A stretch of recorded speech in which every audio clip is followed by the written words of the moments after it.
કપચી પર બનતું આ વરાળિયું શાક જો તમે બનાવી લીધું ને તો આ શાકનો ટેસ્ટ છે ને એ તમારા દાઢે ચોંટી જશે અને બધા શાકનો ટેસ્ટ ભૂલાવી દેશે. એટલું મસ્ત મજાનું અને મીઠાશવાળું બનીને તૈયાર થઈ જશે. આ શાક ગામડાઓની અંદર વાડીમાં પ્રોગ્રામમાં પણ તમે એડ કરી શકો. આ શાક છે ને એ કપચી પર બનતું હોય છે. એ કપચીની ઓથેન્ટિક ટેસ્ટ સાથે આજે આપણે બનાવીશું. તો એના માટે અહીંયા મેં મિક્સ વેજીટેબલ લીધા છે. આ શાકની અંદર તમે કોઈ પણ સબ્જી લઈ શકો છો. અહીંયા મેં આ રીતે નાની નાની બટેટી લીધી છે. મકાઈના ડોડાને વચ્ચેથી આ રીતે કટ કરીને 2 સ્લાઇસ લીધેલી છે.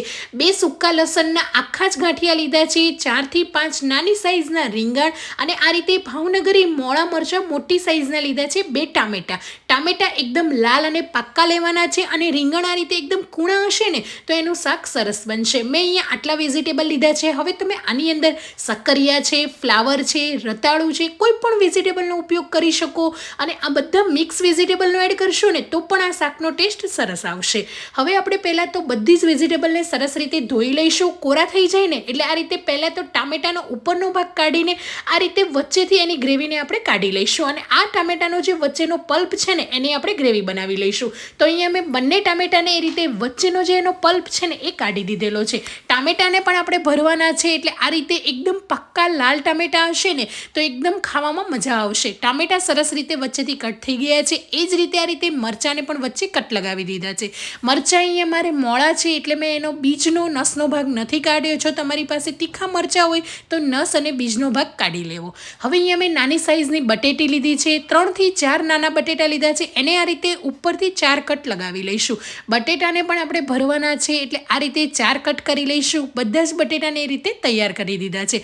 હવે આપણે રીંગણને આ રીતે સાઈડને જે ડાળખા હોય ને એ કાઢી લઈશું અને ઉપરથી થોડો એવો ડાંડલીનો ભાગ તોડી લઈશું અને રીંગણને પણ 4 કટ લગાવી દીધા છે. રીંગણને પણ તમે આ રીતે 2 કટ કે 4 કટ કરી શકો અને એ જ રીતે 2 ડુંગળી લીધી છે. ડુંગળીની છાલ કાઢીને 4 કટ કરી લઈશું. હવે એનો ભરેલો મસાલો બનાવવા માટે મિક્સર જારની અંદર અહીંયા મેં અડધો કપ જેટલું ચવાણું લીધું છે.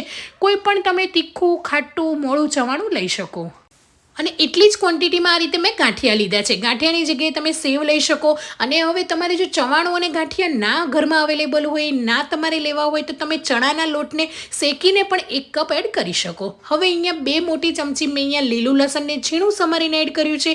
તમે સૂકું લસણને 8 થી 10 કળી એડ કરી શકો અને અહીંયા આદુના કટકા આપણે સરસ રીતે ધોઈને છાલ કાઢીને એડ કરી લઈશું. 2 તીખા લીલા મરચાં એડ કરી લઈશું અને આ બધી વસ્તુને દાણેદાર ગ્રાઇન્ડ કરી લઈશું. એકદમ ફાઇન પેસ્ટ નથી કરવાની, બસ આ રીતની દાણેદાર રાખવાની છે.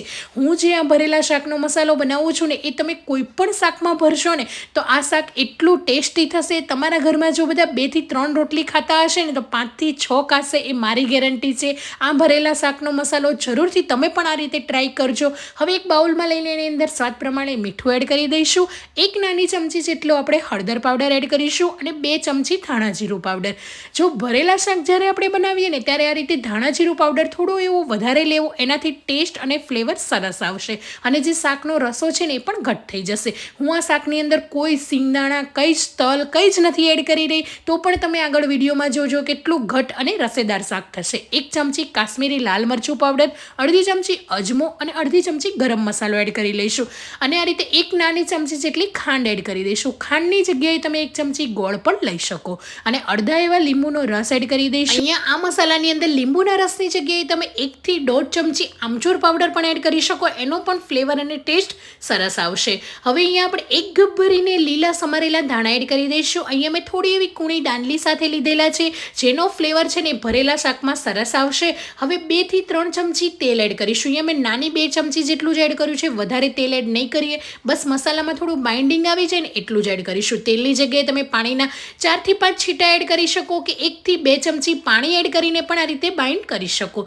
હવે સરસ રીતે મિક્સ કરી લઈશું અને મિક્સ થઈ જાય ને મસાલો એટલે આ રીતનો હોવો જોઈએ. એકદમ છૂટો હશે ને તો ખાવાની મજા નહીં આવે. તમે બટેટા, રીંગણ જે પણ વસ્તુ ભરશો ને એમાંથી બહાર નીકળી જશે. એટલે મસાલો છે ને આ રીતનો રહેવો જોઈએ. હવે જે આપણા રીંગણ અને બટેટા છે ને એને સરસ રીતે દબાવીને ભરી લેવાનો છે. જ્યારે તમારું શાક થાળીમાં આવશે ને તો પણ રીંગણમાંથી મસાલો નહીં નીકળે.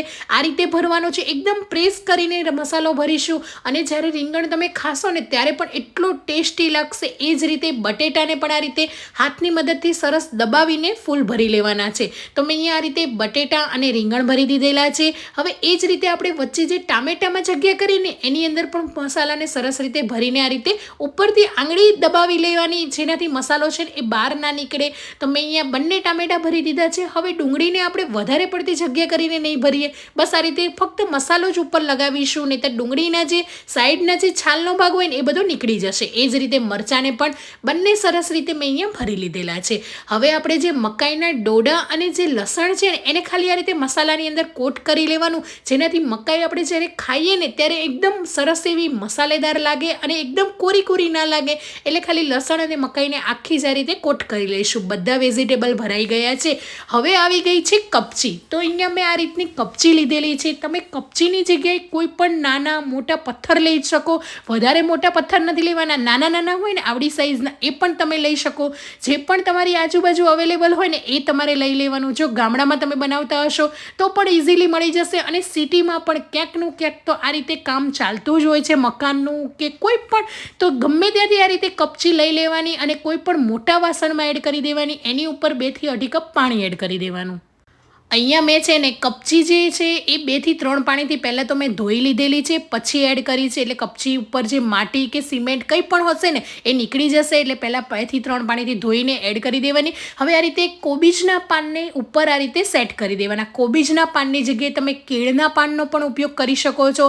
અને આ રીતે બધા જ જે આપણે ભરેલા વેજીટેબલ હતા ને એ ઉપર મૂકી દેવાના છે. ખરેખર જો તમે આ શાક બનાવી લીધું ને તો મારી ગેરંટી છે તમે શિયાળાની અંદર 2 થી 3 વખત બનાવશો. અને જ્યારે જો તમારી ઘરે ગેસ્ટ હોય કે તમે મોટા પ્રોગ્રામના શાક બનાવતા હોય ને તો એકવાર ટ્રાય કરજો, એટલું મસ્ત મજાનું બનશે ને. અને એને વરાળથી 15 મિનિટ સુધી આપણે બફાવા દેવાનું છે. તો 15 મિનિટ પછી તમે જોઈ શકો શાક સરસ રીતે બફાઈ ગયું છે. બટેટા, રીંગણ, મરચાં બધું જ આ રીતે આપણે છરી લગાવીને ચેક કરી લેવાનું. તો એકદમ સરસ રીતે બફાઈ જાય ને એટલે પ્લેટની અંદર કાઢીને એને ઠંડુ કરી લેવાનું. તમે એમને પણ આ શાકને આ રીતે ખાઈ શકશો. અને એ વઘાર ના કરો ને તો પણ આ શાક એટલું મસ્ત મીઠાશવાળું બનશે. તમે એમને પણ શાકને કપચી વગર પણ સ્ટીમ કરી શકો, પણ જે કપચીનો ઓથેન્ટિક ટેસ્ટ છે ને એ શાકની અંદર એટલો મસ્ત લાગશે ને, એટલે જરૂરથી એકવાર ટ્રાય કરજો. હવે શાકનો વઘાર કરી દઈશું. તો મોટી 4 ચમચી તેલને ગરમ કરી લઈશું. એની અંદર 1 ચમચી જીરું, અડધી ચમચી હિંગ એડ કરીશું. જીરું સરસ રીતે ચટકવા લાગે એટલે 2 સૂકા મરચાંને કટ કરીને એડ કરીશું. 1 તમાલપત્ર અને અહીંયા મેં 1 બાદિયું લીધું છે અને 1 નાનો એવો તજનો ટુકડો એડ કરી દઈશું. ગરમ મસાલા તમે વધારે ઓછા તમારી રીતે તમે કરી શકો. મીઠા લીમડાના પાન એડ કરી દઈશું અને બધી વસ્તુને સરસ રીતે મિક્સ કરી લઈશું. 1 થી 2 સેકન્ડ સરસ રીતે સતળાઈ જાય એટલે 3 થી 4 ચમચી લીલું સમારેલું લસણથી વઘાર કરીશું. લીલું લસણથી વઘાર કરવાથી આ શાકનો જે ટેસ્ટ અને ફ્લેવર છે ને એ ડબલ થઈ જશે અને એટલો મસ્ત લાગશે ને. તો આ રીતે લસણનો વઘાર કરી દેવાનો. લસણ 1 થી 2 મિનિટ સતળાઈ જાય એટલે અહીંયા મેં 2 ડુંગળીની પ્યુરી લીધેલી છે. એકદમ ફાઇન પ્યુરી કરીને લેવાની છે. તો પ્યુરી એડ કરી દઈશું. એની ઉપર સ્વાદ પ્રમાણે મીઠું એડ કરી દઈશું, જેથી ડુંગળીની પ્યુરી છે ને એ જલ્દીથી સતળાઈ જશે અને પ્યુરીને કૂક થતાં વાર પણ નહીં લાગે. સરસ રીતે મિક્સ કરી દઈશું. 3 થી 4 મિનિટ લો ગેસની ફ્લેમ પર ડુંગળીની પ્યુરી અને મસાલા સાથે સરસ રીતે સતળાવા દઈશું. એ પછી જ આપણે ટામેટાની પ્યુરી એડ કરીશું. ડુંગળી અને ટામેટાની પ્યુરી ક્યારેય એકસાથે એડ નહીં કરવાની. જો તમે પહેલે ટામેટાની પ્યુરી એડ કરી દીધી ને ડુંગળી સાથે તો ડુંગળીને ચડતા બહુ જ ટાઈમ લાગશે, જલ્દીથી અને સારી કૂક પણ નહીં થાય. તો એ ડુંગળીને સરસ રીતે ચડી ગઈ છે. એ પછી અહીંયા મેં 3 ટામેટાની પ્યુરી લીધેલી છે, પાણી વગર જ પેસ્ટ બનાવેલી છે અને અડધો કપ જેટલી આ રીતે લીલી ડુંગળી એડ કરી દઈશું. ઓપ્શનલ છે, જો તમારે એડ કરવી હોય તો કરજો, પણ લીલી ડુંગળીથી ટેસ્ટ અને ફ્લેવર સરસ આવશે. હળદર એડ કરીશું અહીંયા અડધી ચમચી ધાણા જીરું પાવડર અને 1 ચમચી કાશ્મીરી મરચું પાવડર. આપણે જે મસાલા કર્યા છે ને એ ગ્રેવી પૂરતા જ કરવાના છે, કેમ કે શાક ભર્યું ને ત્યારે આપણે ભરેલા શાકમાં પણ મસાલા એડ કર્યા છે. 2 ચમચી ગરમ પાણી એડ કરીશું, જેથી મસાલા છે ને એ બળી ના જાય અને ગ્રેવી એકદમ લચીલી અને મસ્ત બને. સરસ રીતે મિક્સ કરી લઈશું અને લો ગેસની ફ્લેમ પર તેલ બધું ઉપર આવે ને ત્યાં સુધી એને 5 થી 7 મિનિટ કે 10 મિનિટ કૂક કરી લઈશું. અહીંયા મેં લો ગેસની ફ્લેમ પર 8 થી 10 મિનિટ કૂક કરી છે ને તમે જોઈ શકો છો તેલ બધું જ ઉપર આવી ગયું છે. હવે એને મિક્સ કરી લેવાનું. વધારે પડતું અત્યારે કોઈ જ પાણી કે કંઈ જ નથી એડ કરવાનું. પહેલાં આપણે ગ્રેવીને કૂક કરવાની છે. જો ગ્રેવી તમારી સરખી કૂક નહીં હોય ને તો શાક જ્યારે તમારું થાળીમાં આવશે ને ત્યારે શાક અલગ થઈ જશે, ગ્રેવી અલગ થઈ જશે. એટલે ગ્રેવીને સરખી રીતે કૂક કરવી ખૂબ જ જરૂરી છે. એ પછી જે આપણે ભરતા મસાલો વધ્યો ને એને આપણે એડ કરી દેવાનો છે. મસાલો થોડો વધારે જ બનાવવાનો, કેમ કે એનાથી શાકના રસાની થિકનેસ આવશે. અહીંયા મેં મોટા 3 ચમચા જેટલો મસાલો વધારે બનાવ્યો હતો. એને પાણી એડ કરી દઈશું, મિક્સ કરી લઈશું. હજી રસો મને થોડો વધારે ઘટ લાગે છે એટલે 1 થી 1.5 કપ ફરીથી હું ગરમ પાણી એડ કરીશ. જ્યારે તમે આવી બધા શાક બનાવતા હોય ને ત્યારે ગરમ પાણી જ ઉપરથી એડ કરવાનું. ઠંડુ પાણી એડ કરશો ને તો મસાલાનો ટેસ્ટ જતો રહેશે, જે એનો કલર આવ્યો છે ને શાકનો એ પણ જતો રહેશે અને થોડું એવું ફિક્કું થઈ જશે. એટલે શાકની અંદર જ્યારે પણ પાણી એડ કરો ત્યારે ગરમ પાણી જ એડ કરવાનું છે અને મિક્સ કરવાનું છે. બસ આવો રસો રાખવાનો છે, કેમ કે આપણે વેજીટેબલ એડ કરીશું અને હજી કૂક થવા દઈશું ને ત્યારે એકદમ ઘટ થઈ જશે. એટલે આ રીતે પતલો રસો રાખીશું અને હાઈ ગેસની ફ્લેમ પર એને ઉકળવા દઈશું. તેલ ઉપર આ રીતે આવવા માંડે ને થોડું થોડું, એટલે હવે આપણે જે વરેલા વેજીટેબલ છે ને એ એડ કરવાના છે. હવે ગેસની ફ્લેમ બિલકુલ લો કરી દેવાની છે અને બધા જ વેજીટેબલ એડ કરી દઈશું. ખરેખર આ શાક છે ને એ જોતાં જ મોઢામાં પાણી આવી જશે. તમે જ્યારે બનાવશો ને ત્યારે તમારા ઘરમાં એક અલગ પ્રકારની સુગંધ આવશે અને ખરેખર એક વખત બનાવી લીધું ને તો મારી ગેરંટી છે કે તમે શિયાળાની અંદર ઉનાળામાં પણ આ શાક બનાવીને એન્જોય કરશો. એટલું મસ્ત બનશે. બધા જ ભરેલા શાક જે સરસ રીતે ઠંડા થઈ ગયા છે એ એડ કરી દઈશું. એકદમ ગરમ હોય ને ત્યારે આ શાકની અંદર એડ નહીં કરવાના, કેમ કે જો ગરમ એડ કરશો ને તો શાકની અંદર વધારે મેચ થઈ જશે. વેજીટેબલ થોડા ઠંડા થાય પછી એડ કરવાના.